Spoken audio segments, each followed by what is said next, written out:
Hello everyone, this is Cookies, and today I wanted to go over turn 12. Alright, so let's go ahead and jump into it. We've got two messages from Xibalba. Hello, expansion is pretty bad compared to my testing. In the test game posted by iFlyte, I had like 10 to 15 cave provinces. This one only has 8. I also only got a small surface to work with, 3 provinces, which means I am pretty tiny, and with my current build, I am unable to challenge the thrones bordering me. The game plan for this game was testing if I could do my first war using Conjuration while slowly building into Blood. Therefore, I am currently researching Conjuration 4 for a surprise tech called Nest of Fire Snakes. I have already confirmed Lanka does not have fire resistance in their Bless, which means I'll try to build a big force to crack his fort with stealthy birds, and then just spam fire snakes when he is forced to fight me. I have no idea if it is viable. I guess we will find out together. P.S. Another attraction for Conjuration is going heavily into searching death and using reanimation to produce free chaff for patrolling. All this might be a bit convoluted, but alas, it is how my brain works. The second message. P.S. What attracted me to the snakes is that Xibalba's cap produces 3 fire gems a turn, and they have a fire 2 cap mage, which you can recruit 1 a turn. And also, dormant pretender gods are awakening. So maybe we'll see it spicing up. Now we have no player fights this turn. It does look like Berytos got hit by indies. But yeah, still no player wars. Still waiting on those player wars. Let's go ahead and jump into what should be the tail end of expansion. We've got attacking Iron Range. Instead of a big block, now we've got a line. We've also got a Holy 3 showing up.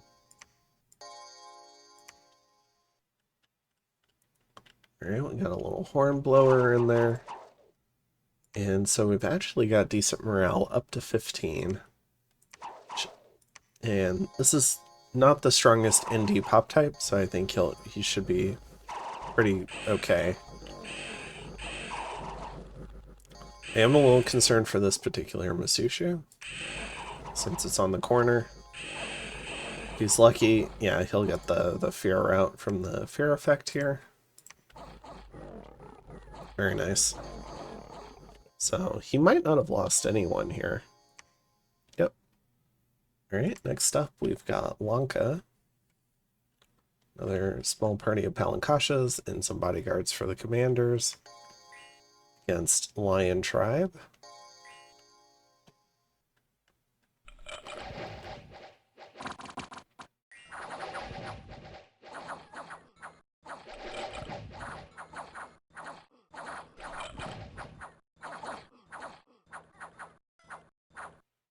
Alright.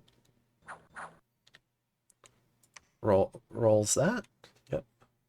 And next up we've got Berytos going into the caves, which is something I was wondering he might do. Against some troglodytes, this should be pretty easy. I don't think Trogs will have a lot to say. There we go. Florian. We've got a party of elves from Fomoria. And the heavy infantry will be tough. It's 3, I think it's 3 different combined squads, or maybe 2. You've got the light infantry, the militia, so it is 3 squads, and the heavy infantry. They're all melee though. And so these elves might get surrounded and harassed down. So I'm a little worried this will fail. But hopefully it does not.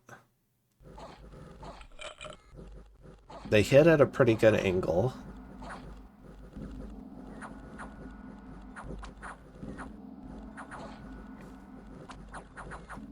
Long Dead is helping. 1 falls. I think several have fallen. Mostly dependent on morale. The militia and light infantry flee. Heavy infantry flee. He is so lucky that the morale held up here.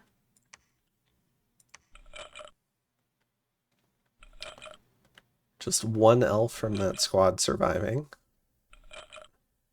Still passing his morale checks. Alright, but still a huge win for Fomoria. Loses 10 Numidian warriors, but takes the province. At this point, he really needs to plant flags, so I think that's really good for momentum, even though he lost the party. This should be a stomp for Hinnom.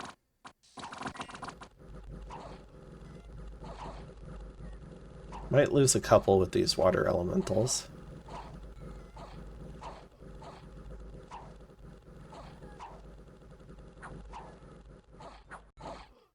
Might have just lost one on the corner there. That went better than I thought it would. Lost two, yeah. Then Berytos in Trackless Waste. Got a bunch of slingers and a small number of heavy infantry against a very small number of barbs.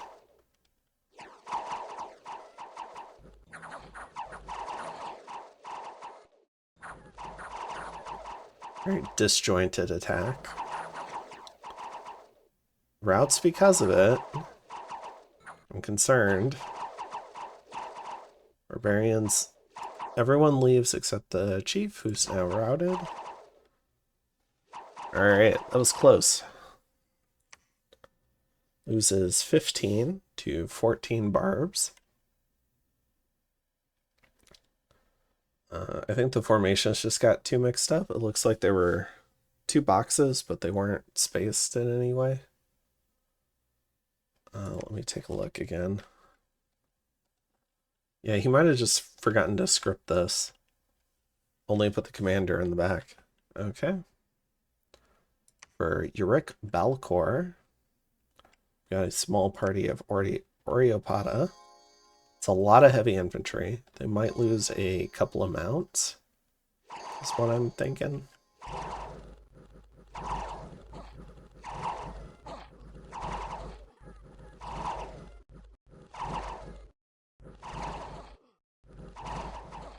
Slingers routed. Nice to have those three go. That might have gone better than I thought it would. I don't think he took any casualties. Very nice. Well done. For Fomoria in the Misty Bog. That mixed party, I think this should... Ooh, it is trolls. I think he'll do alright against trolls. He might lose a couple. I'm going to say 2.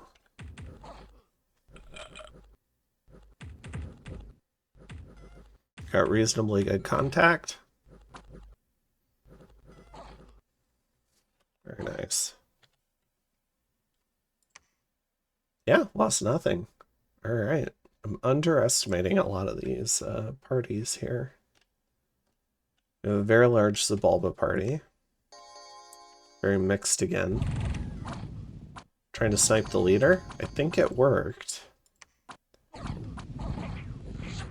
Oh no, he's back here.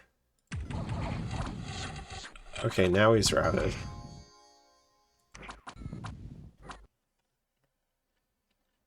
Yeah, they should be routing now, but they haven't. There we go. A little bit of a delay.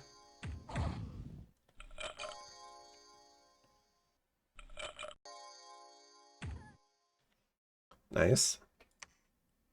Loses a few sacreds and some scorpions, but otherwise, honestly, it's not that bad for taking out 18 trogs. In Toledo for Tianchi. There's a lot. Okay, so he's gonna engage in an archery duel with the horse tribe. He tried to put out some arrow bait. And they're taking it, and the arrow bait has shields.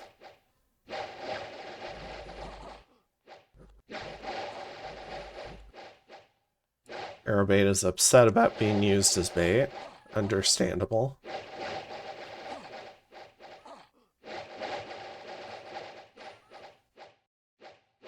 Nice. I think that went pretty well.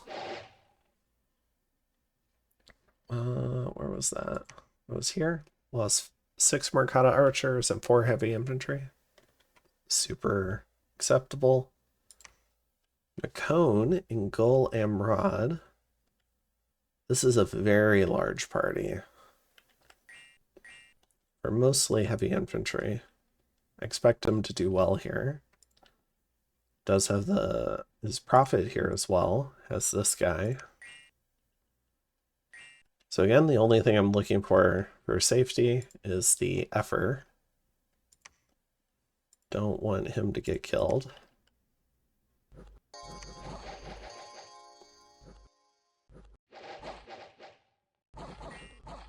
Pretty good. Pretty good engagement. This Ekdromos might die.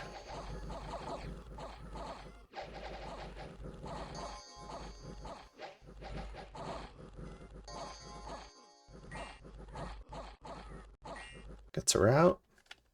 It's already routed the archers. Collects a little bit more experience. I think he lost 1. Yeah. And then Sauromatia. We've got this Oreopata party. I think they'll do pretty well here. They might lose a mount or 2, but I think they'll do well.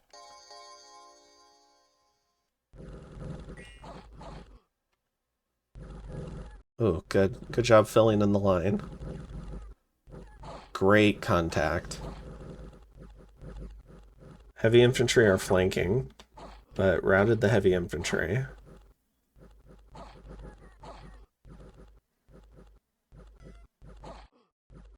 Nice. That might have been lossless as well. And they collect a little bit more experience. Let's see. Yep, lossless as well. Great expansion from Sauromatia this turn. And then what do we got? We have an assassin. Why is Marcus doing this against Crate? Is this guy building a fort?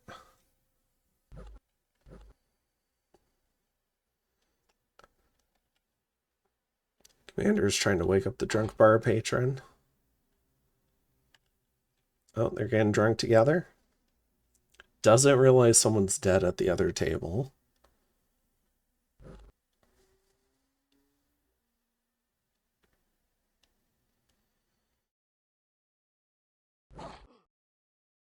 Oh, that peasant taking that blow. Down to 1 hit point on the assassin.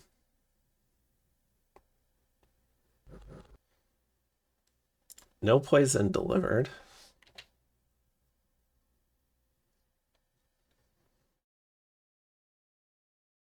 Protected himself from that. Only got hit by the short sword. That's fine. Oh, the other peasant wakes up. He's got poison on him, though. Probably enough to kill him. This 1 HP assassin. Okay, does the commander die? He does. Alright. So, trackless waste. Oh, so that was the leader that he had for this party that just expanded. Okay. So he still has a caveman champion who can lead some stuff out. He does have a cave entrance here. It's pretty easy undead, so you can break into this part of the cave system as well.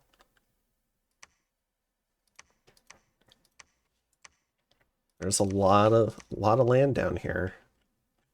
Berytos is getting mighty large. Let's see, 4, 8, 9, 12, 15, 16, 17, and 18 is underground.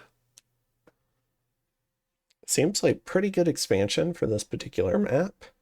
It's turn 12, so I think we're due for graphs. Let's go ahead and take a look at those.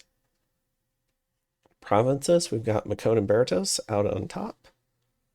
A lot of ties. Sauromatia, Tianchi, Helheim, kind of in like a 3rd through 5th place. Then we've got Lanka, Hinnom, and And then kind of trailing the pack, we've got Marverni, Xibalba, Fomoria, and Ulm. So Fomoria has actually recovered nicely this turn to pull ahead of Ulm for turn 12 expansion. So let's take a look at Ulm. Yeah, Fomoria's got this cave entrance. Now, this would be really nice, but they took heavy attrition here. They'll have to move out a new party. So I think that means Berytos might get this cave system. It depends what direction Berytos goes. There is potential for a future bump. But let's see. Fomoria still has some more space. And he very nicely cut off the Misty Bog from Hinnom, so he can backfill Dardania.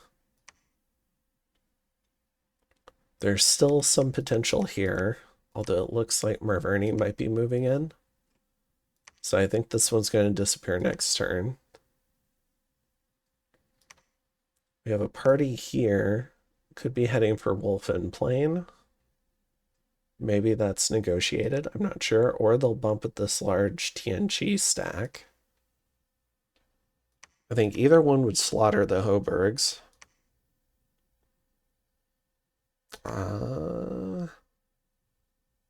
I think Fomoria would win the bump.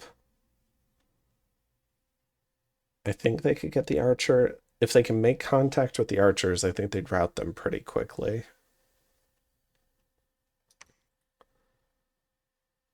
But getting Wolfen Plain would be huge for Fomoria. It's a nice farm. He's got this farm here, but this one's much nicer.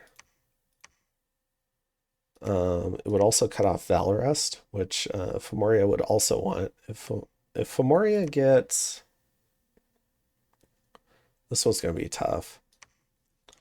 If Fomoria were to somehow get... And... Oh, gosh, because they're going to have to move a new party out here. I think Ulm's going to get to this first.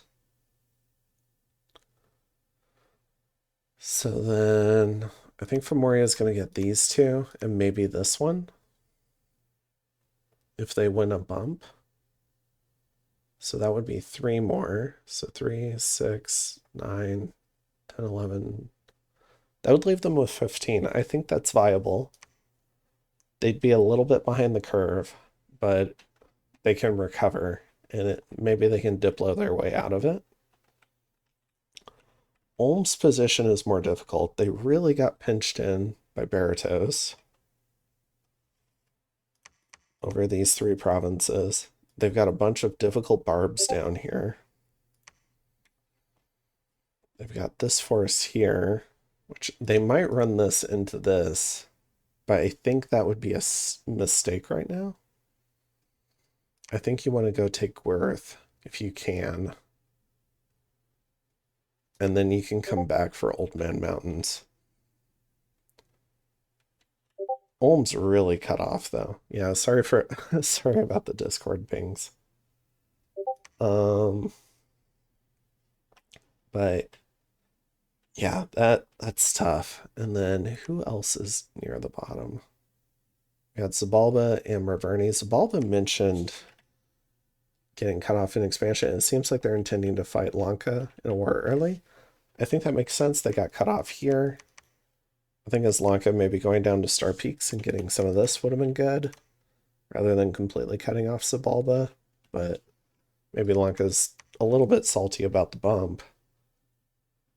But I think Lanka's potentially opening themselves up to a 2v1 with Helheim and Xibalba. It depends who Helheim wants to attack. Now, Helheim had pretty good expansion. They might not feel the need for an immediate first war. They do have a second fort up.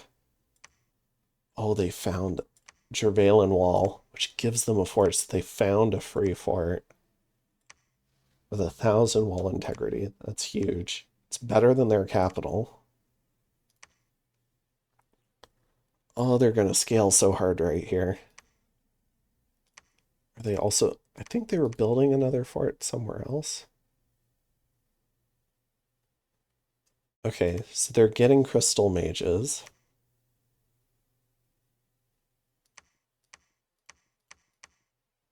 Okay.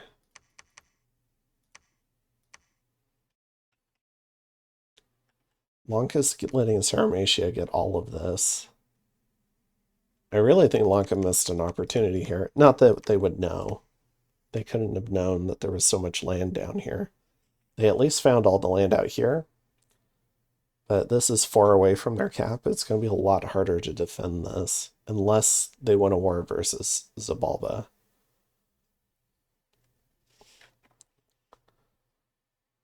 I think they'll be incentivized to go after this.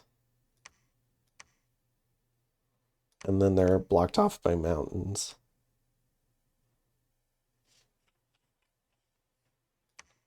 They've got a new party in the cap.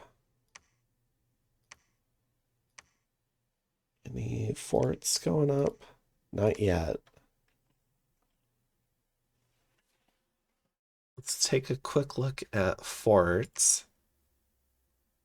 Okay, so we've got Berytos and we've got the Helheim free fort, and then we've got a Marverni fort. Let's go check out Marverni.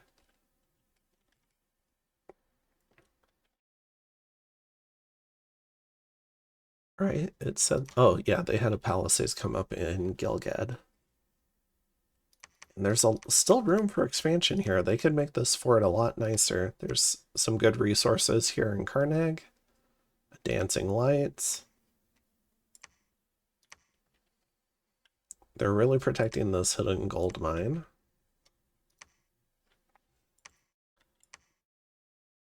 Some nice site searching out. Well, a pestilence. They found that. This covered highlands. And then we've got Berytos, who had an extra fort come up in Ochre Desert. So they're up to 3 now. They've got a lot of money from their very greedy expansion. And they're starting to make it work. They still have a fair number of soldiers. But it looks like he's turned on Bride in Waiting production. Okay. No mages here yet. So he might be getting the Stormcallers. They're slow to recruit. Still has some expansion to do here. So I expect a party to come through and clean... Yeah, this party here should come through and clean up these barbs.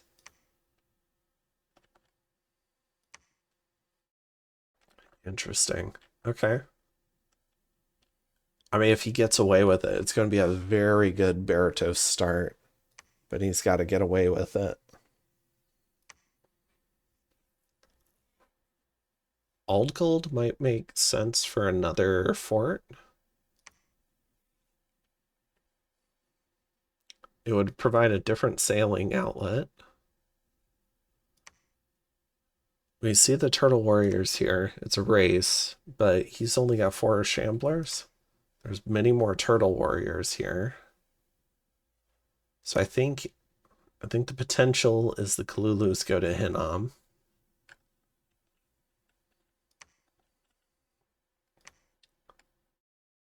We've got the Throne of Gaia here, which is looking a little bit hidden because it doesn't add gross scales to a province. There's Death 1 here. Okay. Very interesting. All right, let's take a look at some more metrics. Berytos out in front. We've got Mekone, Sauromatia, TNG, kind of in a band. Then we've got and Helheim. And then we've got Xibalba, Marverni, Hinnom, Ulm, Fomoria, and Lanka. For gem income, Fomoria in first this turn. Now, early on, events play with gym income graphs more than site searching or maybe even capital recruitment or capital gym income. But Marverni's gotten a lot of gym income. That could make a pretty big difference. And we've got a little bit of blood income, the kind of stable Berytos income. Hinnom might be doing a little hunting. Lanka has not started yet. For research, Lanka's out in first, followed by Fomoria, and then Tianchi. Marverni, Berytos, Xibalba, Hinnom, Ulm, Sauromatia, Mekone, and Helheim's in last. Now, it's tough to get the research in the first 12 terms for Helheim. Your mages are all out leading expansion parties, and then you're probably trying to get some site searching done. So that's probably why the research is so low for Helheim. But now that he's got a second fort, I think he's going to start catching up. For Dominion, we've got Tianchi, Marverni, Mekone, and Berytos. I think these are all of the awakes. I forget if Mekone had an awake. We can check that in a second. For army size, we've got and Mekone out in first by a large margin. Then Tianchi, Xibalba, Berytos, Sauromatia, Helheim, Ulm, Lanka, Hinnom. Lanka is struggling because they lost 2 expansion parties to bumps. Then we've got Hinnom, Marverni, and Fomoria bringing up the bottom. They've just taken a lot of attrition in their expansion. But at least they're recovering from that initial, losing that initial party. So they're doing okay on provinces, and numbers can recover pretty easily given a little bit of time. So I don't think it's an emergency quite yet for Fomoria, except for the fact that it's affecting their ability to finish off expansion. Ulm's also taken a fair amount of attrition, but he scales, so he's recruiting a lot more. All right. So I wanted to see if Mekone took an awake. Eldest Cyclops? That might be an awake.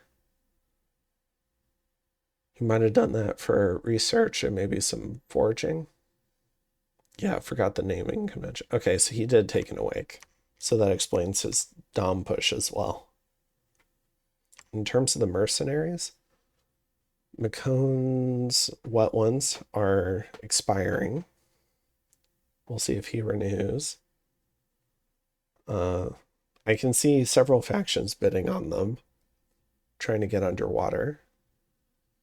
Then we've got Bender's Mighty Mercadas. 75 Veti might be a decent expansion party if somebody wanted to hire them. They do look pretty expensive. 450 gold for most nations. So, yeah, very interesting. Looking forward to seeing some early wars. I did get a message from Ulm. Where is Ulm? He was saying he wanted to attack Distant Horizon first. And I think Distant Horizon is Let me double check really quick.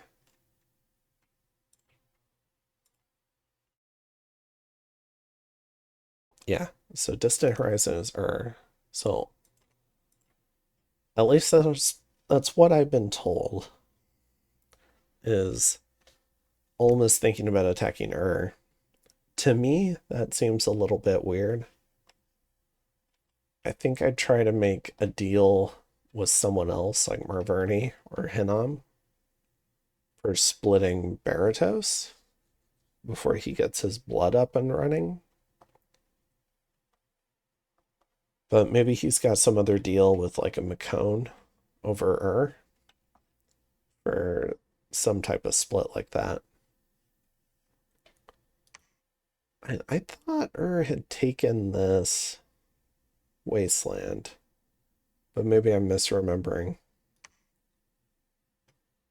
But we've got a party of Enkidu archers down here. I think they'll try to retake. He might need to wait for this party to go ahead and do that. But yeah, very exciting. I'm really hoping we start seeing some player wars start in the next couple of turns. I don't think there's some players that I think they could sit back on their expansion laurels and try to consolidate. But I think there's some other players that really need to get out there and start attacking. So we'll see how that goes. Anyways, hopefully you've enjoyed this one, and I'll see you in turn 13. Have a good one.